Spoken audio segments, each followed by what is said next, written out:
제가 개인적으로 좀 짚고 싶은 건데 그 윤석열 측에서 계속 이런저런 말도 안 되는 소리 하면서 시간 끌잖아요. 그러면서 지금 공수처에 선임계 내려고 했는데 거부당했다 이런 보도가 나오거든요.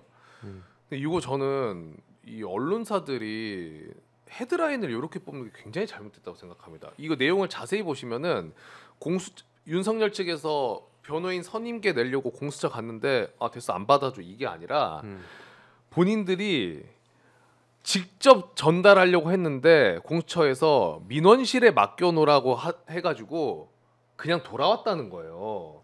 그러니까 그 본인들이 안 낸 거예요. 민원실에 내면은 그냥 선임 되는 거죠. 아니 과정이. 국회의원들이 10명 가서 고발장 접수할 때도 민원실에 그냥 넣고 와요. 아 맞아. 제가 공수처 뻔질하게 드나들면서 고발장 넣었잖아요. 네네네. 뭐 손준성부터 시작해서 다. 아 그럼 국회의원들 갔다고 해서 뭐 나오나? 안 나와요. 민원실에 넣는 거예요 그냥. 그러니까. 그리고 지금 안 그래도 공수처가 출입 절차가 굉장히 까다로워지고 굉장히 경계가 좀 세지지 않았나요? 네, 그렇죠. 체포를 앞두고 있기 때문에.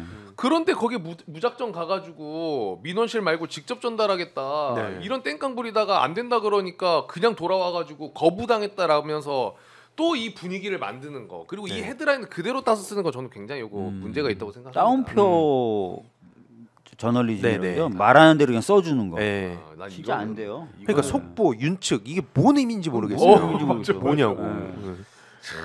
근데 중요한 거는 이제 그런 언론과 그러니까 악어와 악어씨처럼 지금 너무 많은 게 얽혀 있는데 예를 들어서 이제 제가 채널 하나만 거론을 하면 네. 신남성연대 네. 여기 진짜 심각합니다. 상황이 예, 거기는 실시간으로 유튜브 커뮤니티에다가 그 기사 링크를 올리기도 하고요. 실시간으로 국힘의원들을 호통칩니다. 뭐냐면 니네들 나와라. 국힘 의원들을 예, 니네 안 나온 놈들 니네 다 죽는 거야. 나부터 가만 안 있을 거야. 이런 식으로 얘기를 해요. 자기가 뭐라고? 그러니까 뭔가 믿는 구석이 있으니까 저런 것도 되는 거겠죠. 단순 구독자만으로 그렇게 못 합니다. 그래요? 그 기사 저도 제목은 봤는데 그렇게 하면 국힘들 의원들이 진짜 움직인 거예요? 그리고 나서 실제로 정치인들이 또 뭐 윤상현 이런 사람은 또 그 영상도 찍었거든요. 그 신남성연대 만나서 그래요? 윤상현이 왔습니다. 그러니까 점점 윤상현 같은 사람들이 또 호응을 받고 그러니까 다른 사람들도 이제 끌려가는 사람도 있지 않을까. 그 눈치를 보면서 왜냐면 항의 전화도 어마어마하게 할 테니까. 그렇다고 전 그 거기 간 사람들을 옹호하고 싶은 생각은 일절 없는데 제가 최근에 심각합니다.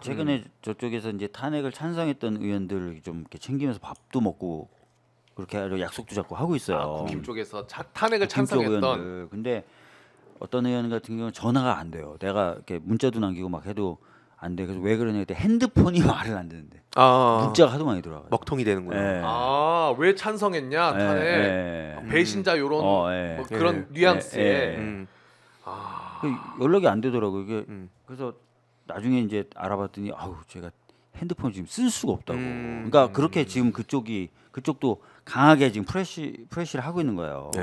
프레스를 하고 있는 거예요. 실제로 그쪽에서는 그러다 보니까 예를 들어서 민주당 박주민 의원님보다 뭐 국민의힘 김상욱 의원이 더 못됐다, 더 잘못됐다면서 총 공세를 또 펼치는 거예요. 실제로. 저는 안 못됐어요. 물론 당연히 그렇게 보는데 못됐죠. 그러니까 저들의 세계관에서는 그 정도로 지금 어마어마한 일들을 저지르고 있고 사실 아까 그 신남성연대 얘기한 게 단순히 유튜버 1이 아닙니다. 막 오프라인에서도 막 협박하고 세월호 유가족분들에 대해서도 입에 담을 수 없는 맞아. 얘기하고 막 보상 그 문제 그 프레임 말도 안 되는 소리들 지금 떠들면서 협박도 합니다. 그래서 지금 보면은 막 계속 거리로 나서서 2030 젊은 남성들은 우리 편이다. 또 이걸로 계속 얘기하고 온오프라인을 지금 공론장 같은 데를 완전 쓰레기통으로 만들거든요. 근데 참고로 이제 저한테 예전에 모욕을 또 한 적이 있었어요. 제 신상 정보를, 개인적으로? 예, 제 신상을 이렇게 막 공개하면서 황희도 뭐 아는 거 있으면 다 나한테 제보해라. 그래서 영상을 2개인가 올린 적이 있습니다. 시리즈로. 그러면서 막 저한테도 똑같이 뭐 좌빨이 어쩌고 노무현 재단이 어쩌고 막 얘기를 했어요. 그래서 그때 제 채널에도 우르르 와가지고 좌표 찍고 와서 댓글 몇백 개가 막 다 욕인 거예요. 저는 이제 그래도 유튜브 좀 구독자가 계시니까 방어가 좀 되는데 이게 없는 분들 입장에서는 그냥 난리 나는 거거든요. 그래서 이런 식으로 지금 활개치고 다니는 걸 왜 못 잡는 것인가. 맞아. 그리고 중요한 거는 유튜브뿐만 아니라 디스코드, 텔레그램 이런 데서도 실시간으로 좌표 찍고 움직입니다. 그래서 이게 막 5분 전에 글을 올려도 유튜브 커뮤니티 막 댓글이나 좋아요가 막 바로 몇천 개 달리고 댓글도 몇백 개가 바로 달려요. 그러니까 그런 총력전을 지금 온라인 기사 아까 말씀 주셨던 그런 기사에 고지를 딱 점령하는 고지전을 지금 하고 있는 겁니다. 그래서 사실 저는 그런 생각이 들어요. 방송을 이렇게 하다 보면은 문득 공허해질 때가 뭐가 있냐면 네.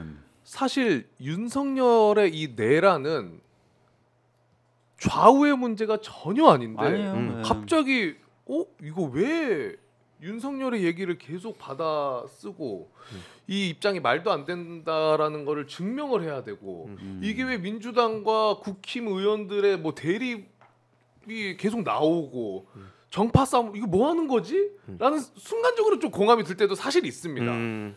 진짜 이해가 안 가고 근데 이게 뭐 유튜버나 이런 데서만 있는 일이 아니라 심지어 대통령 권한대행들도 그렇잖아요. 아, 맞아. 아니 국회에서 선출하면 임명해야 돼요. 국회에서 선출하는 방법은 다수결이에요. 헌법에 그렇게 돼 있어요. 근데도 이게 여야 합의라는 새로운 요건을 갖고 와야 해준다는 거잖아요. 헌법에 그런 규정 없고 법률에 그런 규정 없어요. 만약에 여야 합의를 무조건 해야만 임명이 된다 그러면 그럼 여당이 합의를 해줘야만 임명이 되는 거잖아요. 그럼 대통령 몫에다가 대통령이 소속된 정당의 몫이 생기는 거예요 또. 그럼 그냥 대통령이 모든 헌법기관을 전부 자기가 구성하게 돼버린 거예요. 네. 그럼 이게 굉장히 반헌법적인 건데 네. 이게 마치 당연한 것처럼 얘기한다니까 권한대행조차도. 그러니까요. 네. 아니, 최상목 얘기하신 김에 지금 이번 체포영장 집행하는 것도 관련해 가지고 1차 때도 자기가 명령 한 번만 하면 말 한 번만 하면 되는데 네. 전혀 안 하고 꽁무니를 뺀 수준이 아니라 오히려 경호처에 협조를 했잖아요. 근데 이번에도 굉장히 뻔한 소리입니다만 어떠한 경우에도 시민들의 부상이나 정부 기관 간의 물리적 충돌, 불상사가 절대 없도록 만전을 기해달라 이런 정말 원론적인 얘기를 했어요. 경호처가 보고 가만히 있으라 그러면 불상사가 없잖아요. 그러니까요. 네. 그런데 이제 민주당에서는 사실 이 최상목에 대해서 그래도 신중한 입장이잖아요. 어떤 이유에서 그런지 혹시 여쭤봐도 됩니까? 그러니까 정확히 얘기하면 민주당 의총에서는 갑론을박이 있었고요. 네. 그러다 보니까 이제 그 탄핵 여부 등에 대해서는 지도부에 위임을 했고 아. 지도부는 이제 여러 상황과 의견들을 종합하면서 고심하고 있는 상황이에요. 고심을 하고 있는 상황이다. 최상목이 내일 나옵니까? 현안질이? 내일 안 나온다고 그럽니다. 최상목 안 나와요? 내일 안 나온다 그러는데 좀 황당한 게 네. 오늘은 또 국회에 나와서 국민의힘과 당정 협의로 27일 임시공휴일권 하고 들어가고 내일은 안 나온다는 거예요.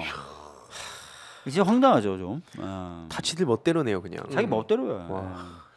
아니 근데 내일 안 나오는 이유가 뭐가 있나? 뭐 바쁜 일정 있나? 바쁘대요. 뭐가 바쁘지? 그러네. 오늘 임시공휴일 지정했고 내일은 어떤 이유가 없는 것 같은데. 왜냐하면 최상목도 봐봐 이제 그러니까 여러분들의 이 분노도 굉장히 좀 사실 공감이 됩니다. 최상목 탄핵해라. 얘 지금 뭐 하는 거냐라고 하는데 일단은 이게 그러니까 우리 정치라이브에서 제가 말씀드린 적 있어요. 윤석열이 하도 능력 없고 본인도 능력 없고 그 밑에도 쓰레기들을 다 데리고 일을 했기 때문에 네. 민주당 입장에서 사실 억울하다. 이 다음을 생각해도 아니 잠깐만. 근데 능력은 고사하고요. 공화국의 원칙, 공화국의 원리조차 체화하고 있는 관료가 없는 것 같아요. 헌법 법률은 다 쓰레기야. 그러니까 능력도 없는 데다가 헌법과 법률을 준수해야 된다는 그 공화국의 원리조차도 전혀 체화돼 있지 않은 진짜 어떻게 보면 진짜 관료하면 안 되는 사람들. 네. 이런 사람들만 주르륵 있는 것 같아요. 맞아. 그래서 결국에는 계속 말씀드리지만 공화국의 적이냐 아니냐로 나뉘어야지 이게 좌냐 우냐 뭐 이런 걸로 지금 볼 상황이 아니다 했잖아요. 근데 네. 진짜 웃긴 게 저쪽에서 이제 저도 계속 이제 공격을 하는 게 이런 얘기를 또 하더라고요. 공화국 얘기를 하니까 공화국이 조선 그 민주주의 인민공화국이 있잖아요. 네. 그래서 저 공화국 쓰는 거 봐라 저놈. 저 북한 저 종북생은 맞다. 요걸로 또 욕하고 있더라고요. 대한민국 민주공화국이다 헌법 1조 1항인데. 그러니까요. 그 사람들은 그냥 그럴 듯하게 중국, 북한 엮어가지고 계속 그것만 무한 반복해서 가스라이팅을 하고 있는 상황입니다.